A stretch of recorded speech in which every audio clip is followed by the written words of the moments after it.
You all right in there? You've been sitting there for a while. The officer asked with an arrogant smirk on his face. Frederick turned his head slowly, the weight of years pressing behind his stillness. No flash of anger. No raised voice. He replied, "It's a school pickup. This SUV has been coming here every day for years." "Well, you weren't here years ago," the officer replied. "And frankly, you don't exactly blend in." He tilted his head and asked, "Got ID?" Frederick didn't smile, handed his ID to him and asked, "Is there a reason you approached my vehicle?" Huxley shrugged. "We got a report of a suspicious SUV parked here the last few days. Just checking it out." It was 3 p.m. at Langston Elementary. Children spilled from the double doors like laughter in motion, braids bouncing, backpacks swinging, sneakers slapping pavement. Their world was still full of innocence. But not his. Frederick sat parked in a navy blue SUV at the edge of the pickup line, hands wrapped tight around the steering wheel. He wasn't scrolling. He wasn't rushing. He was breathing. Slowly, deliberately. Inhale. 3 seconds. Exhale. 3 seconds. It was the only ritual he had left. He came every day. Same time. Same spot. Not just because Nicole needed a ride, but because he needed control. Ever since that night his wife never came home. A routine stop. A faulty taillight.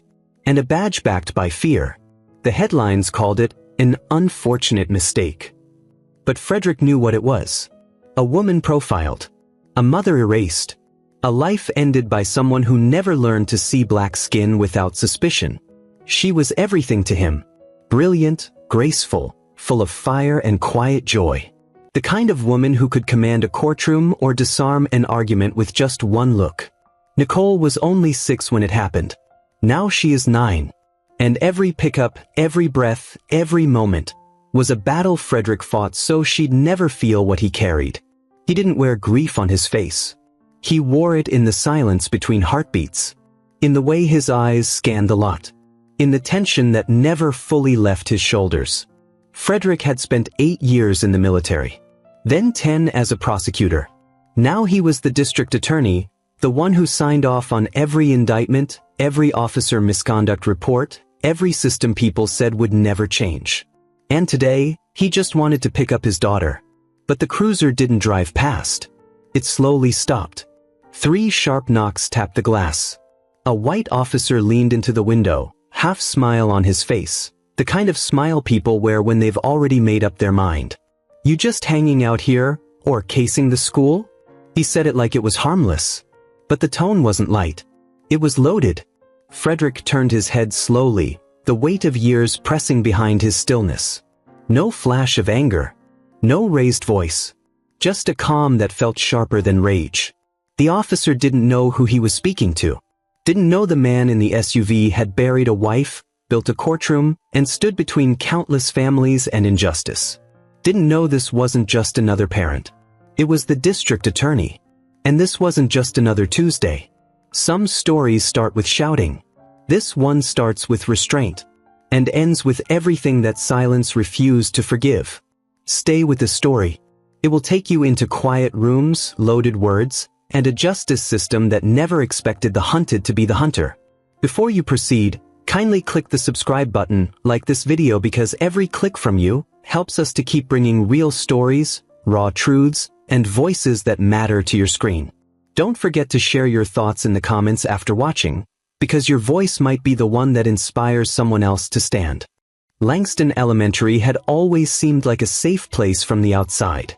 The red brick walls held decades of photographs, smiling students, retired teachers, championship trophies that hadn't moved in years. There were community murals on the playground wall, chipped at the corners but painted with care. A place that promised innocence. A place meant for beginnings, not reckoning. But for Frederick, the curb outside the school felt like a tightrope. Every day he parked there, 30 minutes early, so that when Nicole came out the door, he was already in view. So that her eyes would meet his before anyone else's did. So that no stranger's hands would ever reach for her before he did. Not again. After her mother's death, Nicole didn't like police officers. She didn't scream or panic. She just shrank. Her voice would vanish. Her grip on Frederick's hand would tighten like a reflex she couldn't name. She never spoke much about what happened, but Frederick had learned to read the silences between her words. And he made himself a promise: no one would ever put that fear back in her eyes. So when the officer outside his window smiled like suspicion was a game, Frederick felt the familiar chill slide under his skin. The officer tapped the glass again, this time with the back of his knuckle, a little harder. "You all right in there?" he asked. "You've been sitting there for a while." Frederick rolled the window down halfway. He could already feel the judgment rising off the man's posture. "I'm here to pick up my daughter," Frederick said, voice even but firm. The officer tilted his head. "Got ID?" Frederick didn't answer right away. He just looked at the man, young, clean-shaven, cocky in a way that came from never being questioned. His badge glinted in the afternoon light. His nameplate read Officer J. Huxley. Frederick gave a small nod, then reached into his coat pocket. The movement was slow, intentional. He knew better than to reach too fast for anything, even in a school zone. He pulled out his leather wallet and handed over a card, not his driver's license, but his professional ID. Officer Huxley stared at the badge inside, then looked back up at Frederick. "District Attorney?" he asked, like he was trying the words on for size. "That's right." There was a long pause. The kind that usually ends with an apology. But Huxley didn't apologize. He laughed. "Well," the officer said, "I guess even big shots wait in the car line like the rest of us." Frederick didn't smile. "Is there a reason you approached my vehicle?" Huxley shrugged. "We got a report of a suspicious SUV parked here the last few days. Just checking it out." Frederick's jaw tightened. "It's a school pickup. These SUVs have been here every day for years." "Well, you weren't here years ago," the officer replied. "And frankly, you don't exactly blend in." Frederick didn't move. Didn't blink. He knew exactly what Huxley meant. And it wasn't about his car. The officer handed back the ID and gave a thin smirk. "Just doing my job." Frederick tucked the badge back into his coat. "You've done it. You can go now." Huxley lingered, hands on his hips, as if waiting for some kind of reaction. When none came, he gave a half salute and turned away. As he walked back to his cruiser, Frederick watched every step. Not with fear. Not with anger. But with calculation.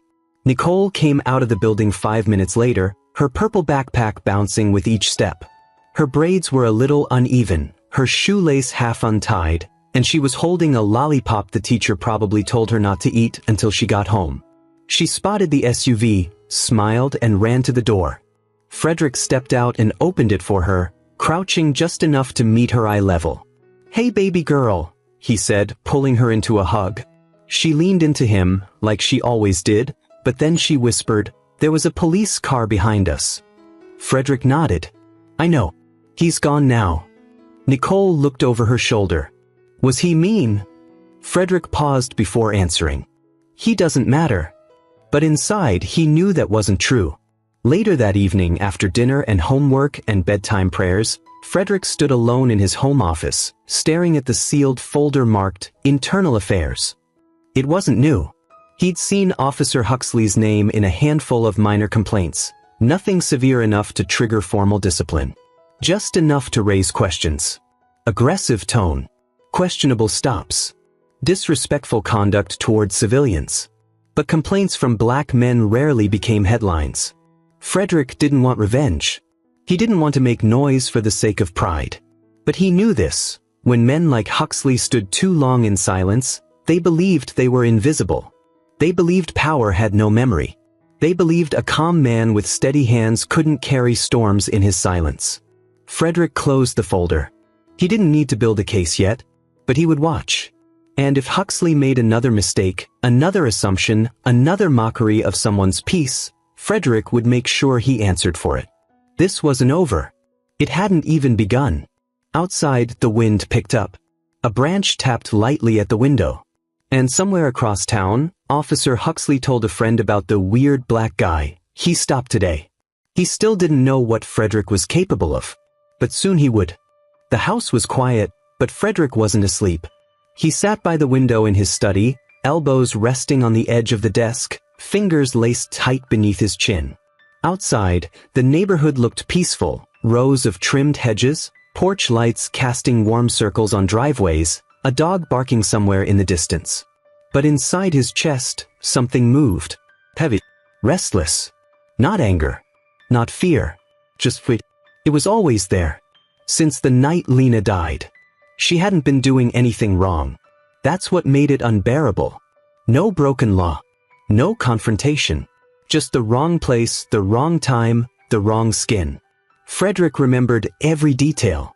The sound of her phone buzzing on the counter when the call came in. The way she'd smiled as she grabbed her coat, kissed him on the cheek, said she'd be just 15 minutes. She never made it back. A white officer, new on the force, said she reached too fast. The footage never surfaced. The report was redacted. The department regretted the incident. That's what the press release said. Regret. Frederick buried her with a folded flag. The same kind they gave him when he left the Marines. The same flag he used to believe stood for something bigger than grief. That was before he learned how quiet justice could be when it's too ashamed to speak. The air in the room felt stale. Frederick stood slowly, stretched the tension from his spine, and walked to the door of Nicole's bedroom. It was cracked slightly as always. She liked it that way, said it made the monsters think she was still awake. He peeked inside. Nicole was asleep, tangled in a sea of pink blankets, one arm wrapped around her stuffed rabbit. Her lips moved softly as she dreamed. Lena used to joke that their daughter talked more in her sleep than she did awake. Frederick watched her for a moment longer, then closed the door gently, returning to his study. On his desk sat a worn leather-bound notebook. The kind Lena used to carry in her purse, full of to-do lists and half-written recipes. Frederick had started using it after she died. Not to write grocery lists, but memories. Things he didn't want Nicole to forget when she was older. The sound of Lena's laugh. The way she danced barefoot in the kitchen. The perfume she wore that smelled like orange peels and earth. He flipped to the last page. It was blank. He thought about Huxley. The way the officer looked at him, like Frederick was a threat, not a father. Like his very presence outside the school required a badge and a reason. And the way he laughed when he realized who Frederick was. It wasn't just disrespect. It was disbelief. Disbelief that someone like Frederick could hold that kind of authority. He picked up a pen. Today, Nicole asked me if the officer was mean. I told her he didn't matter. But the truth is they always matter. Not because they're powerful, but because they're watched. Because they leave marks even when they don't mean to. And I'm tired of collecting scars in silence. He closed the notebook and leaned back in his chair, eyes toward the ceiling. In the courtroom, Frederick was known for his restraint. He didn't grandstand. He didn't roar. He dissected. Surgical. That was his power. But sometimes, late at night, he wondered what it would feel like to stop measuring his words. To scream. To demand. But he never did. Not in front of Nicole. Not in front of anyone. He had learned to carry his fury like a weapon too sacred to draw. The next morning, Nicole sat at the kitchen counter, legs swinging under the stool, chewing toast with the concentration of a child solving a puzzle. Frederick poured her orange juice and kissed the top of her head. "You packed my lunch?" she asked. He smiled. "Peanut butter and apples. Just like you ordered." She beamed. "You're the best, Dad." Frederick reached for his coffee, eyes catching on a note she had scribbled in marker and stuck to the fridge. "You make me feel safe." His throat tightened. Sometimes she said things that stopped him mid-breath. Little sentences that carried the weight of things she couldn't fully understand. She didn't remember the funeral. She didn't cry for her mother the way people expected. But she carried the loss inside her like it had carved a space into her bones. Nicole had never asked what really happened. But she knew enough. Enough to ask if the police car at school had been mean. Enough to hesitate when uniforms walked by in public. Enough to reach for Frederick's hand a little too tightly when sirens wailed. He dropped her off at school 20 minutes early. She gave him a hug at the gate, longer than usual. "You okay?" he asked. She nodded. "You'll be here again today?" "Same spot." She smiled and ran off. Frederick didn't drive away. He pulled around the corner, parked beneath a cluster of old oak trees, and pulled out his phone. He scrolled through a database he rarely needed to use, the disciplinary logs for Langston's jurisdiction. Officer Huxley's name came up again. 3 informal complaints, all dropped. 2 were filed by black men. 1 by a Latina woman who said he made her nervous on purpose. The system hadn't acted, but Frederick could. Not out of vengeance, but accountability. He didn't want Huxley fired. Not yet. He wanted to know who had trained him to believe arrogance was protocol. He wanted to know who signed off on letting officers speak to civilians like trespassers in their own neighborhoods. And more than that, he wanted to know if Nicole would grow up afraid of a badge. That he could not allow. That afternoon, as he waited for pickup, Huxley's patrol car returned. Same parking spot. Same posture. Sunglasses on. Hands on his belt like a badge gave him gravity. But this time, Frederick didn't look away. Their eyes met across the row of minivans and hatchbacks. Huxley offered a smirk again. Frederick didn't move. Didn't blink. The game was different now.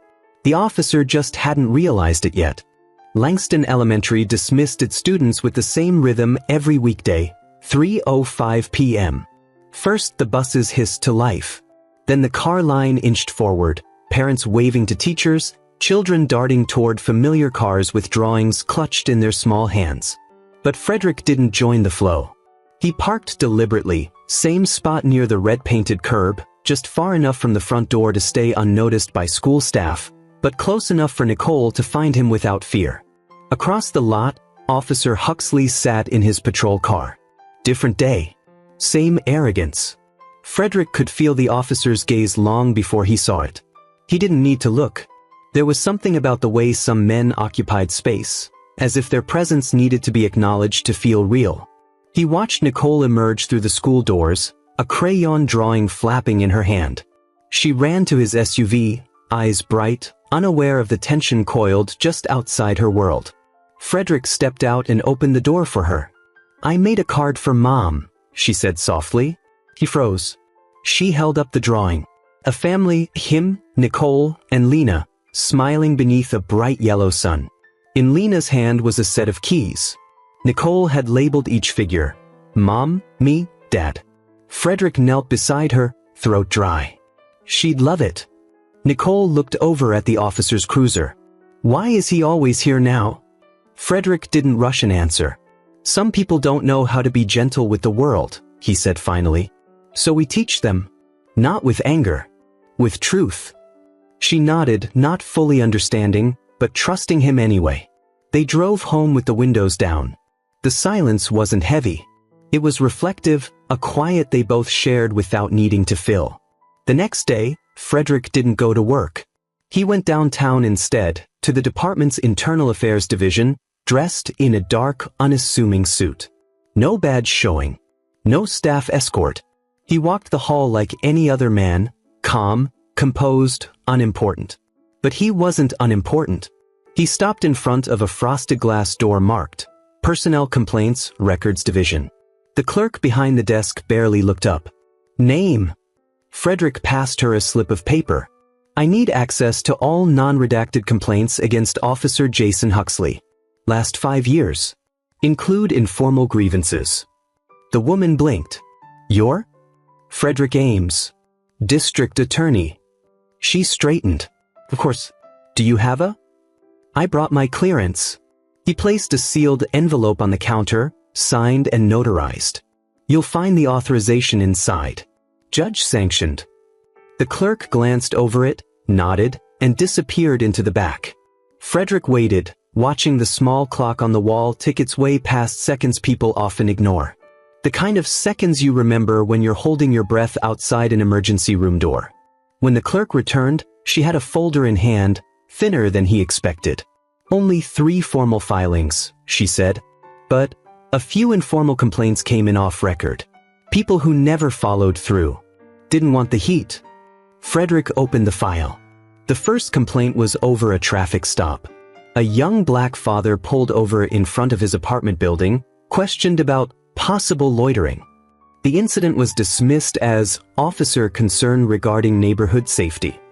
The second was a woman who said Officer Huxley made inappropriate comments about her clothing during a noise complaint call. Also dismissed. No corroborating evidence. The third was an anonymous letter. A teenager said she saw Huxley threaten her cousin behind a liquor store. She was too afraid to give a name. Frederick closed the file. He had seen this pattern before. Discomfort without consequence. Power without accountability. And always fear that silence was the safer option. Later that afternoon, Nicole sat at the dining table coloring while Frederick cooked. "Can we go to the park this weekend?" she asked, head tilted. "You promised last week." He stirred the sauce slowly. "We can. If it doesn't rain. Can we bring flowers for Mom's tree?" He paused. "We can." Nicole had planted a tree for Lena at the park near their old apartment. She called it Mom's tree, even though it was just a young sycamore with 3 yellow ribbons tied to the lowest branch. She said the ribbons helped her mom find it from heaven. Frederick smiled, despite the ache in his chest. "Pick the prettiest ones." She returned to coloring. But Frederick's mind stayed on the folder. Not on Huxley, but on the people who didn't feel safe enough to press charges. The names that never made it to the page. The stories left in voicemail boxes and anonymous letters. If a cop's harm didn't leave a scar, it didn't count. And Frederick knew that silence wasn't passive. It was enforced.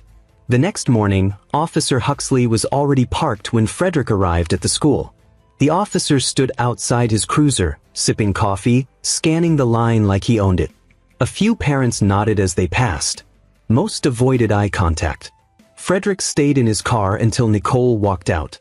When she climbed in, he buckled her in quietly. Then stepped out and walked directly to Huxley. The officer turned, surprised. "Mr. District Attorney." "Officer," Frederick said, voice smooth. "Got a minute?" Huxley's smirk faded slightly. "Sure." Frederick didn't yell. Didn't accuse. He simply handed the officer a sealed envelope. "What's this?" Huxley asked. Frederick met his eyes. "A formal request for reassignment from school patrol duty. Effective immediately." The officer raised an eyebrow. "On what grounds?" Frederick leaned slightly closer. "On the grounds that your presence has made multiple parents feel unsafe. And the school has a duty to protect both students and the peace of mind of their families." Huxley opened the envelope. His expression hardened. "This is intimidation." "No," Frederick said. "This is oversight." He didn't wait for a reply. He turned and walked back to his car. Nicole looked up from her seat. "Is he gone now?" "Soon," Frederick said. "People are starting to notice." She nodded once. "Good." As they drove away, Frederick thought about Lena. She had always believed in truth, not just the loud kind, but the quiet one that stood its ground without raising its voice. Frederick was finally learning how to speak that way. Not in court. Not in press conferences. But here, on the curb, in front of a school, where his daughter waited to feel safe. Langston was the kind of town that looked clean on the surface. The sort of place where neighbors waved at each other on weekends, where sidewalks were swept and fences painted every spring. It wore its politeness like a uniform, neat, pressed, and shallow. But Frederick knew better. He knew how Langston forgot what it didn't want to face. It forgot the young man who vanished after a late shift at the grocery store. It forgot the complaints from the black teachers who weren't invited back after the school board elections. It forgot Lena. And now it wanted to forget what happened in that school parking lot. Not because it was unimportant, but because it was inconvenient. After his quiet confrontation with Officer Huxley, the air around the elementary school began to shift. It wasn't loud. It didn't come with protests or petitions. It showed up in glances. In the way the security guards stopped saying good morning. In how the principal avoided meeting Frederick's eyes when they passed each other by the office. By Friday, the PTA had rescheduled the upcoming Safety Awareness Assembly. No explanation. Just a quiet edit to the school newsletter. Frederick didn't need one. He had been here before. That weekend, he took Nicole to the park as promised. They brought a bouquet of fresh lilies, the kind Lena loved. Nicole had picked them out herself, insisting on tying them with a red ribbon. She said it was Mommy's color, The sycamore tree stood taller than it had last season. Its leaves whispered in the breeze like a quiet welcome. Nicole laid the flowers at the base, then stood silently beside them. Frederick knelt beside her. "Do you want to say something?" Nicole bit her lip, thinking. "I miss her," she said softly. "But I'm glad she can still see me." Frederick didn't correct her. He didn't tell her what he truly believed or explain the cruel silence of the dead. He just wrapped an arm around her and nodded. "She sees you," he said. They sat under the tree for a long time, watching other children run across the playground, their laughter carried by the wind. Frederick could almost hear Lena's voice again, calm, steady, telling him not to let the world harden him. "You can't raise a daughter with armor on," she had once said. "She'll grow up thinking love is something you have to fight off." He remembered laughing back then, brushing her off. But now he held onto those words like scripture. On Monday morning, a letter arrived at Frederick's office. It was from Langston Elementary. Official letterhead. 2 paragraphs. Polite but firm. They appreciated his attention to school safety, but they felt it was in the best interest of all parties if Frederick limited his presence at school pickup and drop-off to designated visitor hours. Something about preventing misunderstandings and reducing discomfort. He read it twice, then placed it on the edge of his desk and stared out the window. The audacity wasn't new. It was familiar, like a wound that had barely healed before someone poked it again. Not anger. Not yet. But something rising in his chest, cold and quiet. The same thing he felt when Lena's case was closed without charges. The same thing he felt when the officer who pulled her over returned to active duty 2 weeks later. Langston wasn't just forgetting. It was trying to erase. That evening, Frederick attended the school board meeting. He didn't go in his suit. He wore jeans, a polo shirt, and an old wristwatch Lena had given him on his first birthday as a father. Nicole stayed home with her aunt. The meeting was sparsely attended, only a handful of parents and teachers. The board sat at their usual table, nameplates and bottled water arranged neatly in front of them. Frederick waited until they opened the floor to community input. He stood slowly, not with aggression, but with precision. "My name is Frederick Ames," he began, "and I am not here tonight as your district attorney. I'm here as a father." Some of the board members shifted in their seats. He continued. "Last week, an officer stationed at Langston Elementary stopped me without cause. He questioned my presence while I waited to pick up my daughter. He implied I was casing the school." Murmurs rippled through the room. Frederick didn't raise his voice. "I filed a reassignment request. Not to punish him, but to prevent escalation. This week, I received a letter suggesting that my presence at pickup made others uncomfortable."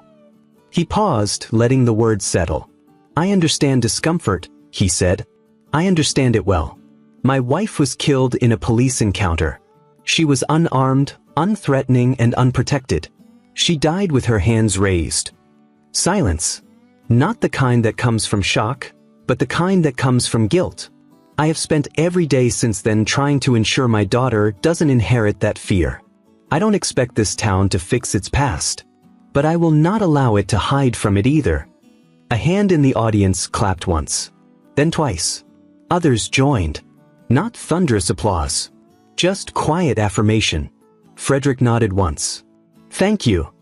Then he sat. The board didn't respond, but they heard him. That was enough, for now. Later that night, Frederick sat on the edge of Nicole's bed, tucking the blankets beneath her chin. "Did the officer go away?" she asked sleepily. "He's not at the school anymore," Frederick answered. She smiled. "Good." Frederick brushed a curl from her forehead. "Dad?" "Yes." "You don't get scared, right?" Frederick looked down at her. He thought about Lena, about the letter, about the way Langston tried to look away. And then he told the truth. "Sometimes I do." Nicole nodded. "Me too. But I'm not scared when you're there." Frederick leaned down and kissed her cheek. "You make me brave," she whispered. He stayed beside her until she drifted to sleep. Then he returned to his study, opened Lena's old notebook, and wrote, "Today, the town tried to erase us. But we left our names in the room. And they'll have to look us in the eye tomorrow." The courthouse had always smelled of marble dust and old decisions. A place where paper carried more weight than people, and signatures, quiet and inked, shaped lives more than shouting ever could. Frederick walked those halls differently now. Not just as district attorney, but as a man steadily unpacking grief in broad daylight. He no longer wore the silence of loss like armor. He wore it like a mirror, clear, reflective, unflinching. And people were starting to see themselves in it. By Wednesday morning, Officer Huxley's temporary reassignment had become permanent.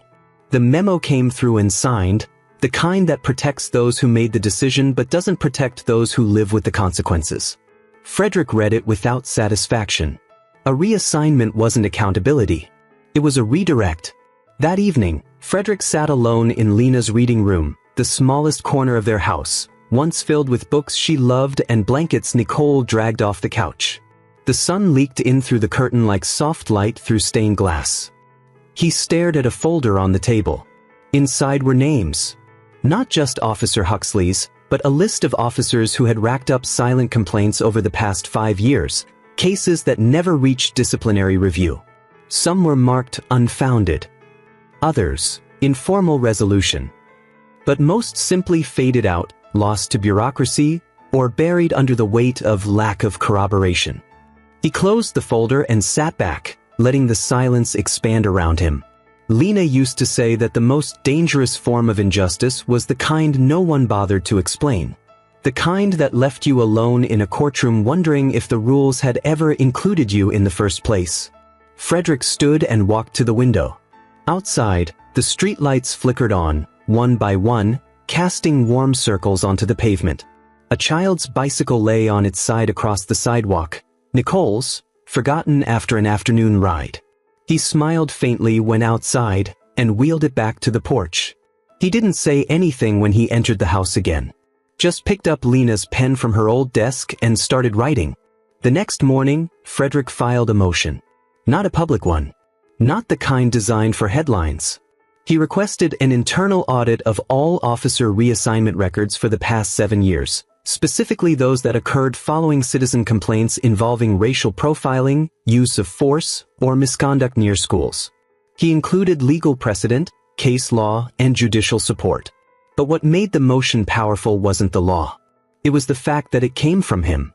Frederick Ames. The man who didn't raise his voice, but raised the bar. Later that day, as he walked through the courthouse lobby, a young clerk called out quietly, "Sir?" Frederick turned. The boy couldn't have been more than 24. Nervous hands. Wide eyes. "I just wanted to say, thank you," the clerk said. "My brother, he went through something. But we didn't file anything. We didn't think anyone would care."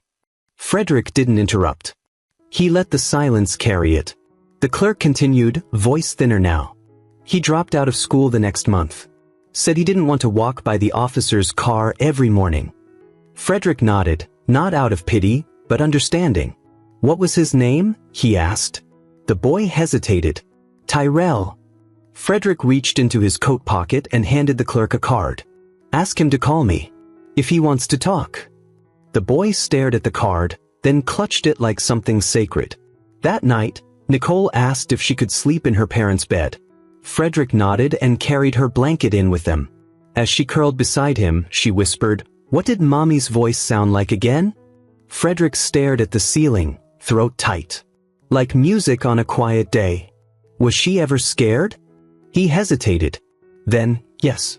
But she was never silent. Nicole nestled closer.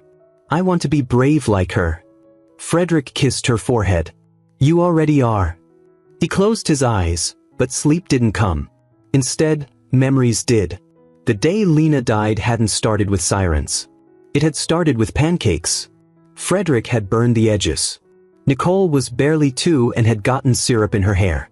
Lena laughed, pulling her braids back and teasing Frederick for his crispy creations. Then she left for the grocery store. They were out of milk. She never came home. An officer claimed she failed to signal during a turn. Claimed she matched a description. Claimed she refused to comply. Nicole had been in the back seat. Frederick didn't find out until the neighbor called. The scene was cordoned off before he even arrived. Lena's hands had been empty. She'd told the officer Nicole was in the car. She died anyway. and Langston forgot. But Frederick hadn't. And now, he had a new name to remember, Tyrell. 2 days later, Frederick received a thick envelope in his office. No return address.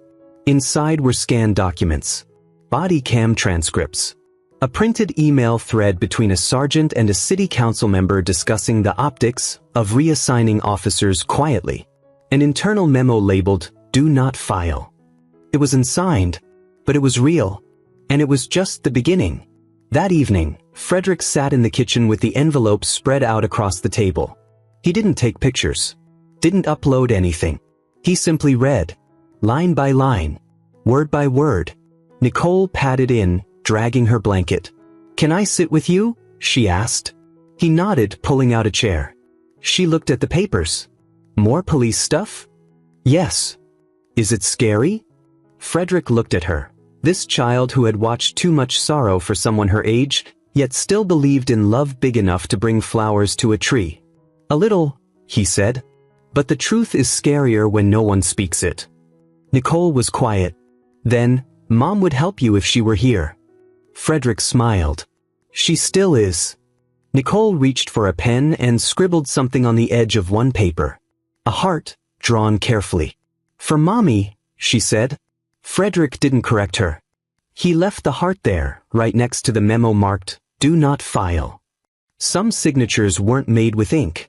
Some came in the form of small hands and quiet courage. The hallway outside Frederick's office had grown quieter in recent weeks. Not the natural hush of paperwork and legal language, but the kind that followed people unsure how to act around someone who'd made silence feel like guilt. No one stopped him for idle chat anymore. Some avoided eye contact altogether. Frederick didn't mind. He wasn't there to be liked. He was there to listen, and lately, people were beginning to speak. It started with a janitor. Old hands, soft-spoken, the kind of man who'd seen things no one asked about. He stopped Frederick by the elevator and, in barely more than a whisper, said, "My nephew, same officer." He ended up in juvie for talking back. Nobody believed him. Said he was aggressive. The man's voice shook. He wasn't. Frederick nodded, held out his card, and said, "Have him call me." No promises. No performance. Just presence. The next day, a substitute teacher slipped a note under his office door. 2 lines, handwritten. "Check the camera footage from the gym, March 2nd, 2:14 p.m. The incident report is missing pages." Frederick had already begun digging into old complaint records, Tyrell's name at the top of his private list. But this was confirmation. Someone was watching. Someone wanted the truth unburied. By Thursday, the courthouse copier jammed from overuse.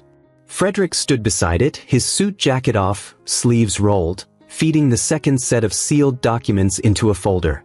He hadn't had this many loose ends to tie since his first year in homicide. Only back then they were cold cases. Now they were warm, fresh injustice, still breathing, still walking the streets. A knock came at the door. It was Alicia from HR. Her voice carried the tightness of someone walking on ice. "There's been a request. From the mayor's office. They're asking if you'd be willing to scale back your focus on Langston Elementary. It's causing tension." Frederick didn't move. "They said what?" They framed it as a suggestion. A gentle appeal for unity. Frederick turned slowly toward her. Unity without accountability is just silence in a new suit. Alicia said nothing. She didn't need to. That night, Frederick met with Tyrell. They sat in the back corner of an old diner on Maple Street, one of the few places that still served peach cobbler without needing a reservation. Tyrell came alone. Put up. Shoulders guarded. 18, maybe 19. Face carved by things too heavy for youth. "You sure you want to know everything?" Tyrell asked, sipping from a chipped coffee mug. "Most people don't." Frederick didn't flinch. "I want to hear it from you. Not from a form. Not from a case number." Tyrell stared for a long time. Then slowly he spoke. It wasn't one story, it was layers of them. Stops without cause. Accusations that shifted mid-sentence. Detentions that never made it to school records. The worst one involved a late-night sidewalk stop, an officer's boot on his shoulder, and the words, "Next time you talk, I'll forget the camera's rolling." Frederick didn't take notes. He just listened. When Tyrell finished, there was no dramatic closure. No final gasp. Just a long, empty pause, filled only by the hum of the diner lights. "I tried telling someone once," Tyrell said. "They told me to be grateful I wasn't dead." Frederick's hands tightened around his cup. "You're not just alive, Tyrell," he said softly. "You're valuable. And you deserve more than survival." Tyrell blinked hard, then nodded. It wasn't trust yet, but it was the beginning of it. The next morning, Frederick stood outside the school. Not as a father picking up his daughter, but as the district attorney. He had requested a private meeting with the school superintendent, and this time, he wore the title on his chest like a shield. The superintendent, a lean man with thinning hair and an eye for optics, met him in the staff conference room. The table between them was polished to a gleam, like it could reflect everything except conscience. Frederick placed a sealed envelope on the table. "These are 6 separate accounts of misconduct involving school-assigned officers. 3 of them involve the same person. One of them involves a minor with diagnosed autism who was detained for non-compliance during a fire drill." The superintendent didn't reach for the envelope. Frederick didn't expect him to. "I'm not here to shame you," Frederick said. "I'm here to stop this from spreading." "And if I don't act?" the superintendent asked, voice clipped. Frederick's gaze didn't waver. "Then I'll act for you." It wasn't a threat. It was a promise. That evening, Nicole brought home a drawing. Crayon and paper. A girl with curly hair holding hands with a tall man in a tie. A little heart floated above them. Frederick smiled, even though the lump in his throat made it hard. "What's this?" he asked. "It's us," Nicole said proudly. "And I made your smile big on purpose." "Why?" "Because you're not sad anymore. You're helping people. Just like superheroes do." Frederick knelt beside her. "I don't have a cape, sweet pea." Nicole grinned. "Mommy didn't either. But she saved me all the time." Frederick looked at the drawing again. Sometimes, the sharpest justice came not from courts or signatures, but from quiet affirmations in crayon and love wrapped in innocence. Later that night, Frederick returned to Lena's notebook. He turned to a fresh page. There is power in the whisper. In the hush before the verdict. In the moment someone decides not to look away. He paused, then added, "And sometimes, the ones they try to silence are the ones who remember how to speak loudest, without raising their voice." The Langston precinct sat nestled between a closed-down bakery and a parking lot filled with faded squad cars. It looked harmless from the outside, just brick and badge and glass. But Frederick had learned long ago not to trust appearances. Some of the most dangerous machinery operated behind the quietest doors. He stepped inside just after noon. No press. No entourage. Just a black man in a charcoal gray suit holding a leather-bound folder filled with more than paper. The woman at the front desk recognized him. Everyone did by now. "District Attorney Ames," she greeted, her voice hesitant. "I'm here to see Captain Rossner," he replied, his tone level. The receptionist blinked. "He's not expecting you." "He should be." She paused, then picked up the phone and dialed a short extension. No code words. No politeness. Just 3 quiet sentences, and then the line clicked off. Frederick stood still, scanning the room. One officer at the far end avoided his eyes. Another looked up from his paperwork and straightened in his chair. The tension wasn't loud, but it was present, like static just before a storm. A few minutes later, the captain emerged. Captain Edward Rossner was a man in his late 50s, with the kind of face that looked carved from tired wood. He had survived 3 administrations by keeping his head down and his paperwork tighter than his jaw. "District Attorney," Rossner said, extending a hand stiffly. "Didn't expect a visit today." Frederick didn't take the hand. "I think it's time we talk," he said. "Privately." Inside Rossner's office, the blinds were already drawn. A coffee mug sat on a stack of closed files, steam long gone. The shelves behind him were lined with plaques and pictures. An Officer of the Year award from 1998, a faded photo of him shaking hands with a former mayor, and tucked in the corner, a small frame with a photo of a young boy in a baseball uniform. Frederick noted it all. They sat opposite one another, the table between them as rigid as the silence that followed. Frederick didn't wait. He opened his folder and placed 3 documents face up: body cam analysis, a witness affidavit, and the internal email from the unnamed source. "This," he said slowly, tapping the email, "is a direct conversation between your sergeant and a council member regarding misconduct on school grounds. The video contradicts the filed report, and the affidavit confirms a pattern of cover-ups." Rossner didn't reach for the papers. Instead, he leaned back in his chair. "Do you know how many calls we handle a week?" he asked. Frederick's jaw tightened. "This isn't about numbers. It always is. Resources. Personnel. Optics. You think we can function if every officer gets dragged through the mud over a child?" Frederick interrupted, voice sharp but steady. "You're talking about children, not statistics." Rossner looked down. The pause stretched between them like a wire strung too tight. "You're stirring something that's going to get very loud, very fast," he finally said. "I'm trying to hold this department together." Frederick didn't blink. Holding together what's broken isn't leadership. It's preservation. There's a difference.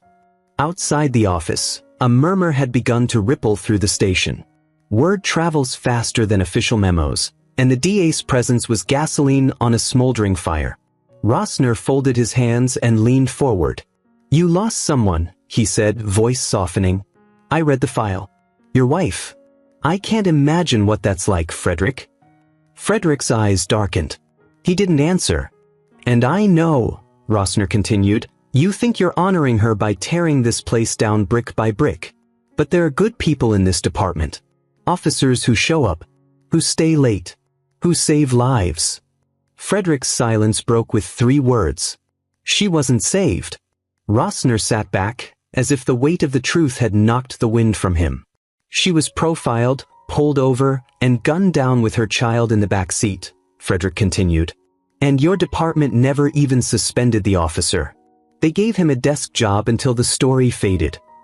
"I wasn't captain then," Rossner said, defensively. "You were lieutenant. You signed the report." That made the air thicken. Rossner rubbed his temples. Frederick stood, slowly. "This isn't personal," he said.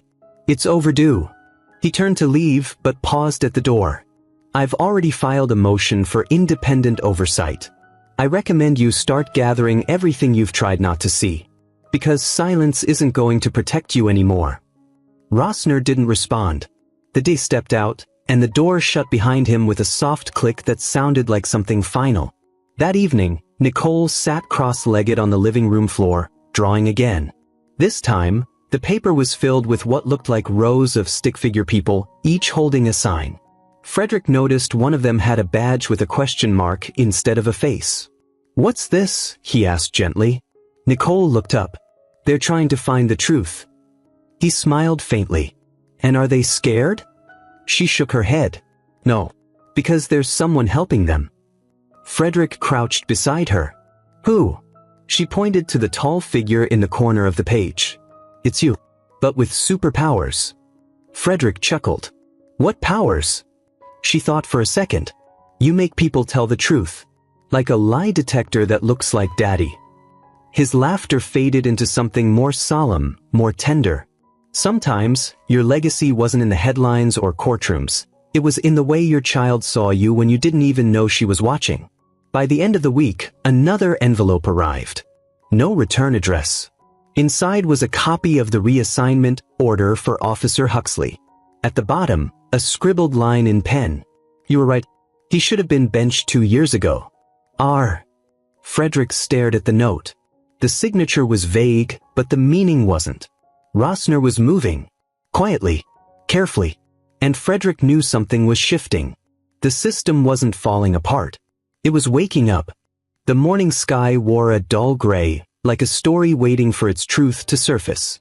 Frederick stood at the edge of the Langston Elementary playground, not as the district attorney this time, but as a father watching his daughter from behind the quiet glass of memory. Nicole was laughing, her curls bouncing, her shoes untied again. Her joy was still untouched by the weight of her last week. The questions, the hushed conversations, the way adults had started watching her like she was carrying something fragile. She didn't yet understand the layers. But Frederick did. He'd grown up in neighborhoods where playgrounds weren't just places to run, they were classrooms of warning. Spaces where boys like him learned early to keep their hands visible, their voices low, and their curiosity caged. He remembered the time his older brother had been shoved against the monkey bars by a local beat cop for climbing the fence to retrieve a tennis ball. The officer claimed he looked like he was stealing something. Frederick was 8 then. He'd never forgotten the way his brother's eyes changed that day. Nicole called out to him, waving from the top of the jungle gym. "Daddy, look." He smiled, raised his hand. "I see you, Peanut." The school's assistant principal, Mrs. Delaney, appeared beside him. She was a tall woman in her mid-60s, sharp-eyed, calm-voiced, and known among the parents as someone who ran the school like a well-oiled machine. "Mr. Ames," she said softly, her tone respectful but firm, "I heard about the internal review you requested."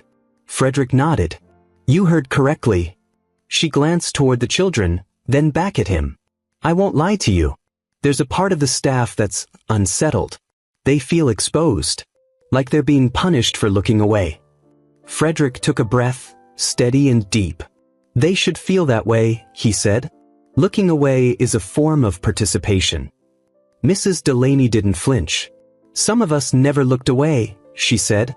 "We were just never given permission to speak." That made Frederick pause. "I know what you're doing here," she continued. "It matters. But if you really want to change the soil, you can't just dig up the rot. You need to plant something after." Frederick looked at her, surprised. The line hadn't come from a lawyer or a cop, but a school administrator who'd spent 30 years watching power ebb and flow around children too young to know the difference. He gave a slow nod. "Then help me plant something better," he said. And for the first time in the conversation, she smiled. Later that day, Frederick visited the school counselor, a man named Terrence who had reached out after Nicole's classroom incident. Terrence sat behind a cluttered desk, the kind that told you he listened more than he organized. He wore thick glasses, a navy sweater, and eyes that had seen too many students try to explain adult wounds with child vocabulary. "I've been here 10 years, Terrence said, "and I've seen a shift. Not just in the students, in the fear, in what they're starting to normalize." Frederick leaned forward. "Go on." Terrence opened a drawer and pulled out a manila folder. "These are journal entries from a class project. They were supposed to write about what safety feels like." He slid the folder across the table. Frederick opened it slowly, heart already bracing. "Safety is when my mom walks me home and we don't see police. Safety is when no grown-up yells near the cafeteria. Safety is when I don't have to hide under the desk." He closed the folder. His throat burned. Terrence leaned back, rubbing his palms together. "They're learning fear in the same places we promised them trust." Frederick's voice was quiet. That promise was broken before it was ever kept. That evening, Frederick returned home to find Nicole at the dining table, her head bent over another drawing. This time, she wasn't alone. Tyrell was there, seated across from her, showing her how to fold the edges of her paper into a little booklet. It was a simple act, but Frederick watched it for a moment longer than usual. Tyrell had started showing up in quieter ways, dropping off paperwork, sitting in on meetings, listening more than speaking. Frederick hadn't asked him to stay involved. He just had. Nicole looked up and grinned. "Look, Daddy. Tyrell taught me how to make a storybook." Frederick walked over, his hands resting gently on her shoulders. "What's it about?" She held it up proudly. "It's about a girl who helped her daddy find the truth, even when it was hiding." Frederick looked at Tyrell. Tyrell nodded, his expression unreadable but his eyes soft. "She's got her mom's fire," he said. Frederick smiled, but it was edged in ache. "Yeah," he said quietly. "She does." Later that night, Frederick sat on the porch, Lena's notebook in his lap, the silence heavy but not lonely. He thought about Mrs. Delaney's words. "Don't just dig up the rot. Plant something better." He turned the page and wrote, "Change is not a bulldozer. It's a garden. You clear the dead roots. You give new things a chance. You water them with truth. You protect them with policy. And you let the next generation grow in the light." He stared at the words. Then he added, "Justice doesn't always come in a courtroom. Sometimes it begins in a classroom." The next morning, Frederick received a call. The mayor's office. Not a voicemail. Not an assistant. The mayor himself. "We've been reviewing the findings, Frederick," the mayor said, carefully. "There's enough here to trigger a formal audit of the Langston Precinct's partnership with the school board." Frederick closed his eyes for a second. "And you're willing to follow it through?" he asked. The mayor hesitated. "We can't ignore it anymore. Public trust is cracking." "No," Frederick said. "It's not cracking. It's waking up." The Langston Town Hall was built during the Great Depression, a squat brick building with a clock tower that always ran 10 minutes behind. People said the lag was symbolic, that Langston was always a little late to catch up to the truth. Today, that clock still ticked wrong, but inside, time had finally run out. Frederick stood before a narrow wooden table layered with files, transcripts, and statements. Across from him sat the Internal Oversight Committee, 3 members who had heard more lies in their tenure than truths, their eyes now sharpened by what they'd read in his report. He adjusted his tie, cleared his throat, and began. "I didn't come here today as a district attorney," Frederick said, his voice calm but rooted with something deeper, like a tree that refused to fall. "I came as a father, a widower, and as a man who believed this community would protect the innocent." One of the committee members, an older woman with silver coils of hair and a pen that tapped gently on her notepad, asked softly, "Why now, Mr. Ames? Why come forward with this now?" Frederick met her gaze. "Because silence doesn't mean peace," he answered. "Sometimes it's just the sound of fear hiding in the walls." The investigation had grown. What began with an accusation on school grounds had unraveled into a pattern buried under procedural jargon and selective enforcement. Files missing. Officers rotated quietly. Complaints filed and left unanswered, until now. Captain Rossner had submitted supplemental reports that corroborated Frederick's findings. Internal memos surfaced, revealing that Officer Huxley had been shielded from disciplinary action more than once, even after aggressive complaints from parents. Frederick slid a document across the table. "This report details an incident from 2 years ago," he said. "A black teenager was handcuffed outside Langston Middle School for allegedly skipping class. No search was conducted. No weapon found. He was 14. The officer? Same one who mocked me at school pickup. He didn't raise his voice. He didn't have to." The weight of the facts settled into the room like winter fog. That evening, Frederick returned home to find Nicole asleep on the couch, her head resting on a pillow she had decorated with painted butterflies. She always painted butterflies after hard days. It was something Lena used to do with her, back when the world made more sense in crayons than in headlines. Frederick crouched beside her, brushing a curl from her forehead. "She looks like her mom," came a voice from the doorway. It was Tyrell, holding a bag of takeout and a bottle of ginger ale. Frederick nodded slowly. "Every time she smiles, it's like Lena's still in the room." Tyrell sat down across from him. "I've been thinking," he said. "You ever wonder what would have happened if Lena's case had been handled like this? Thorough. Transparent." Frederick didn't speak right away. He looked out the window. "I think about it every day," he said. "But grief's not a machine. You can't reverse engineer justice. You just try to build something better out of what's left." The next morning brought a different kind of quiet. Not the silence of avoidance, but the stillness that arrives right before a confession. Frederick walked through the front doors of the Langston precinct, flanked not by cameras or press, but by a sense of resolve that felt unfamiliar and unshakable. Inside the station, officers looked up from their desks. Some nodded. Others looked away. But all of them knew what today was. Frederick headed straight for the briefing room. Captain Rossner was already there, standing at the podium with a folder in hand. He looked tired, but not defeated. Frederick joined him at the front. They faced the officers together. Rossner cleared his throat. "I called you all here because something's been growing inside this department," he began. "Not just anger. Not just politics, but a shadow. A belief that if you wear the badge, you don't need to answer for your mistakes. He paused. Today, we're going to burn that shadow down. Frederick stepped forward. There's going to be a formal retraining of all officers involved with school patrol, he said. Effective immediately. Community oversight will now be required for every use of force incident within 500 feet of school property. Murmurs spread across the room. One officer, a young Latino with bright eyes, raised her hand.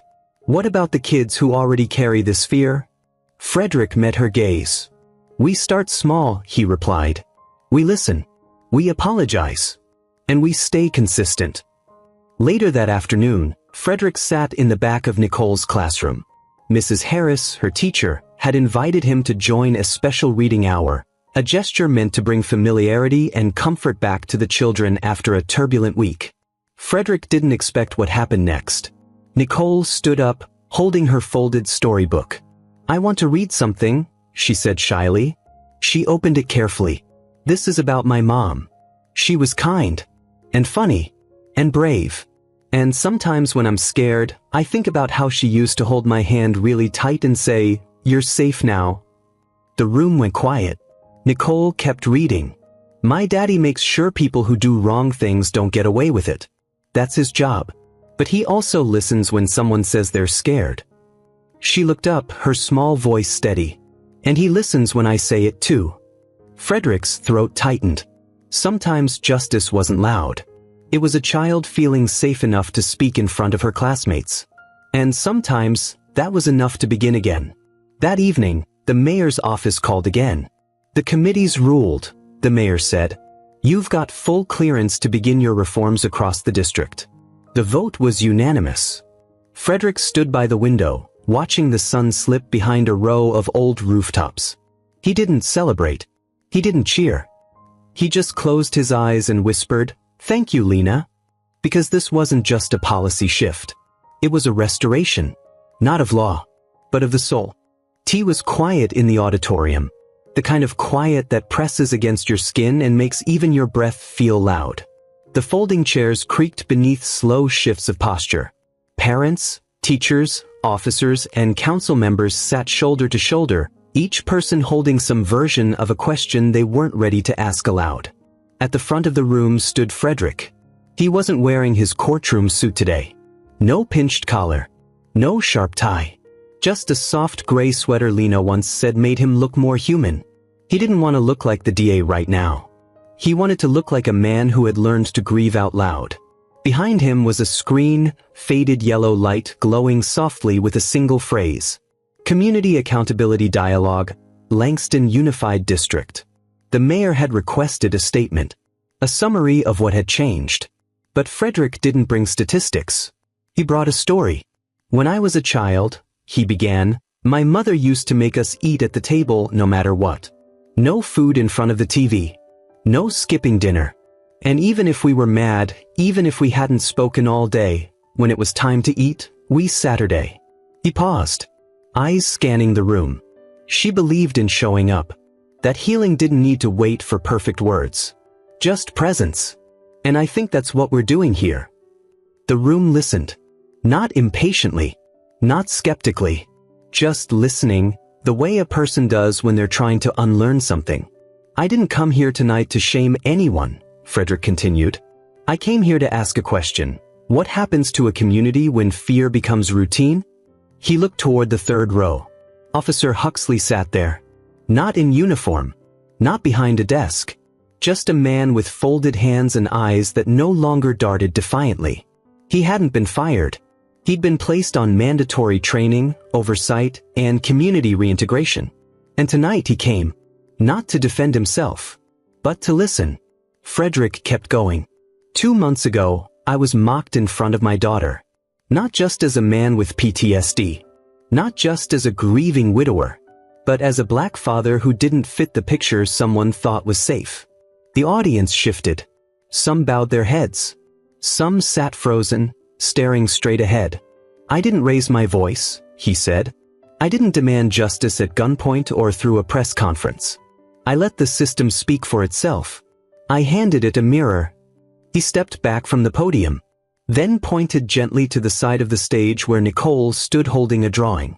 She stepped up, small but unshaken, and held her artwork to the crowd.